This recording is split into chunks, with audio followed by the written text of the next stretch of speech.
Morning or afternoon for you guys. I'm in Copacabana Beach. There's some kind of, do you see he's doing that walking thing, and then here we've got like the cycle track and the running track, and oh, have a look. That's the extremely famous Copacabana Palace. I can never say the words. All right, I'm going for a run in a minute, and then I'm going to the diving, the 10 meters men's platform later on, which will be really cool. I saw the BMX final yesterday, which was bionic, honestly. People falling left, right, centre. It was very exciting. With tanks, with Brazilian security force tanks, just to keep the peace, but everything was great. Okay. How do you assess the value of a property? For me, it's a matter of maths and a matter of a large amount of data set, so that you are sure that you have enough data to be able to be comfortable in your assessment. I want you to have about 45 pieces of research.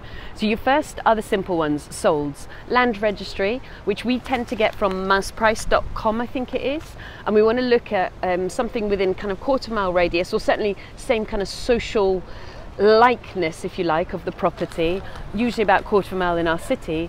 If you look at mouse price, it'll tell you the price sold, and we tend to like it within the last 6 months. So I want you to find 20 of them and just make sure that they're very similar to the property you're either trying to buy or trying to sell, and figure out the end value price of. Next is so that's what's happened historically. The next, you want to look at what's currently happening on the market. So I want you to take 20 on the market or sold subject to contract. So that would be like Rightmove, Zoopla, etc. Again, within quarter of a mile radius maximum of your postcode, and make sure they're pretty similar. You're not pushing it by trying to hope and making them bigger or better or nicer than yours. Just kind of a nice range.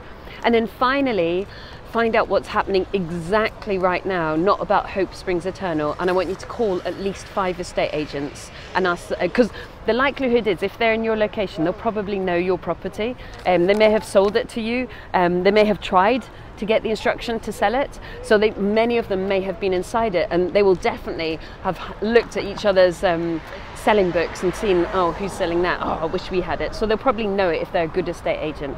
And I want you to ask them, done up, maybe even send them photos if you've done it up, or if you haven't done it up yet, explain what you're going to do to do it up. What do you think it's worth? And there you've got 5 estate agent valuations. You've got like 40 sold and on the market currently. So now you've got 45 pieces of research. You are unlikely to overvalue, which of course is going to be a problem for you. To give you an idea, on the 200 and odd, we've done like 217 deals or something that sourced in. We looked at a sample group of, I think it was 42, where we had bought and sold. So all the way through the system. And we had 8 of the 42 that sold just slightly less, and then 2 actually sold significantly less than we valued.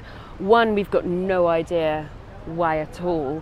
And the other one, well, actually we also don't have an idea. It was just kind of, I suppose, market bad luck, statistics. So we got 2 that sold badly and 6 that sold very close to what we said. And then we actually had 28 that sold over what we said in our report it would sell for. So that's not bad. And out of the 42, I think it was £402,000 and a few pennies, like 200 quids. They sold more than we said they would actually sell for. So statistically, although you can't spread it out evenly, we actually undervalued by about £9,500 per property. And I would always suggest, oh look, security, there we go. I would always suggest you want to undervalue, not overvalue, because you're always going to get variances in the marketplace. So you're always going to get a couple of outliers that sell badly, and then if you undervalue, you're going to get a whole bunch of ones that sell really well. So for us, statistically, out of the 42, they sold for £402,000 more, but that was with doing about 45 pieces of research, and then not jumping to the top end of what the research said, but more or less jumping to the bottom end, just to be careful. And even then we had 2 bad ones that sold at a loss. I mean, it happens. It's part of being an entrepreneur. I hope that's helpful. See you soon. Bye.